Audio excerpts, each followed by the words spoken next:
કેમ છો અમદાવાદ?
કેમ છો અમદાવાદ?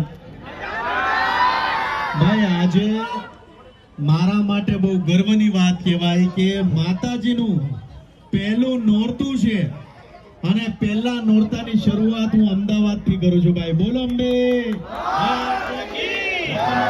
બોલો અંબે.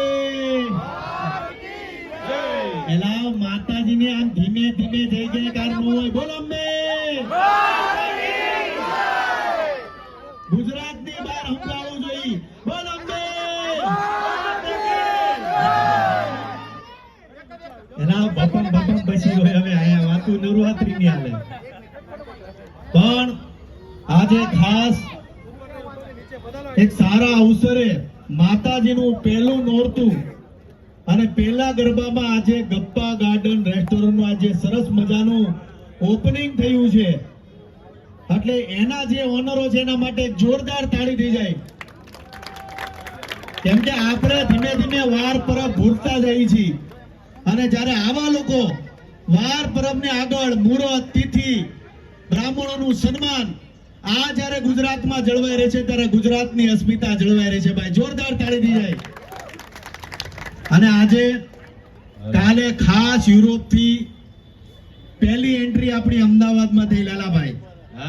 એટલે વિચાર કરો કે અમદાવાદ ઉપર આપને કેટલો પ્રેમ થઈ ગયો છે. 100% ને ખજૂરભાઈ તમને ના ખબર હોય તો કહી દઉં, આ લોકોની બીજી બ્રાન્ચ છે.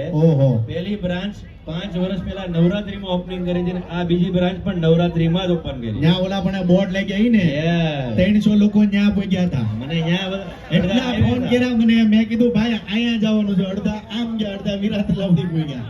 ના ઘણા લોકોના અમને કોલ આવ્યા જે લોકો હાઈવે પર હતા. પણ આ તમામ અમદાવાદનો પ્રેમ છે અને મારી પોતાની લાલાભાઈ ઈચ્છા છે કે આવનારા સમયમાં આપણે અમદાવાદ શિફ્ટ થઈ જઈએ. અરે કાલે થઈ જાય હું તો કહું. તમારી ઈચ્છા છે? બોલો. ખજૂરભાઈ અમદાવાદ શિફ્ટ થઈ જાય? એના થોડું જોરથી બોલો. ભાઈ લાલાભાઈ એક દુઃખ છે યાર.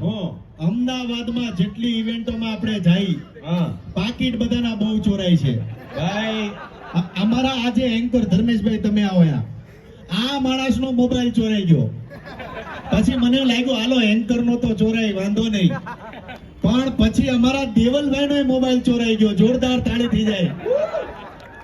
એટલે આ ચોરને તમારે પકડવામાં અમારી મદદ કરવાની છે. એટલે પહેલા પોતપોતાના ખીચા લઈ લો બધા.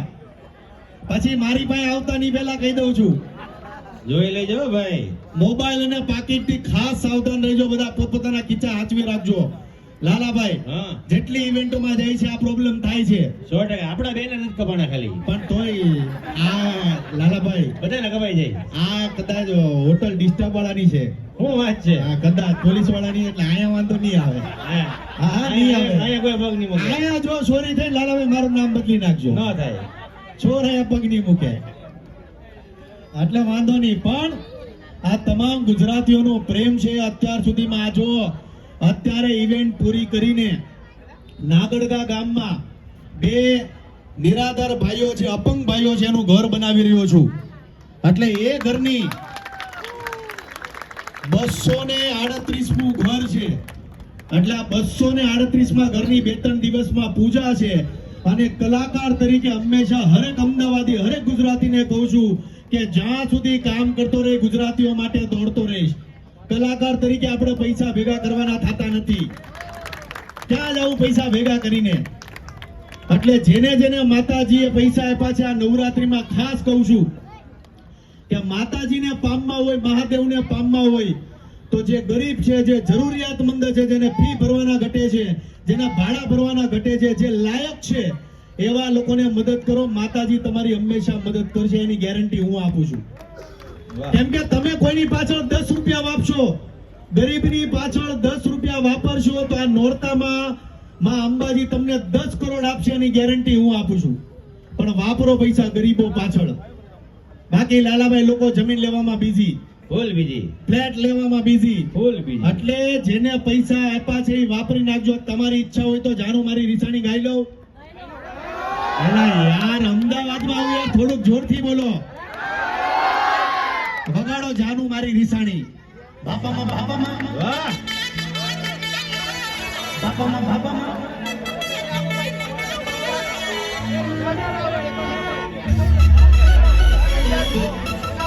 બહુ સરસ, બહુ સરસ.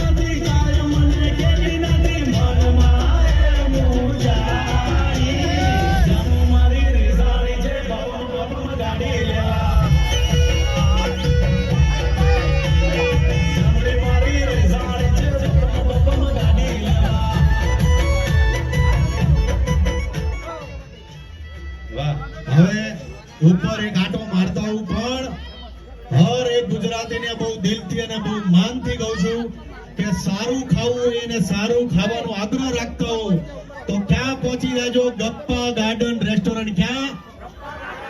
એલાવ થોડુંક જોરથી બોલો. ક્યાં? ઓહો, બસ બસ લાલાભાઈ, આપણે હોતાને અહીંયા આંટા મારવા પડશો. ભાઈ, એની પાલક ખીચડી બહુ ફેમસ છે, મારે એ ખાવી છે અત્યારે ઉપર. પાલક ખીચડી? યસ. ઓહો, તો મારે એક દિવસ આના રેસ્ટોરન્ટમાં જાતે ખીચડી બનાવી છે અને પબ્લિકને દેવી છે. બોલો જમાઈ ઉપર હાલો તો. કાંઈ નહીં, ઉપર આંટો મારતા હું છું તમામ ગુજરાતીઓને.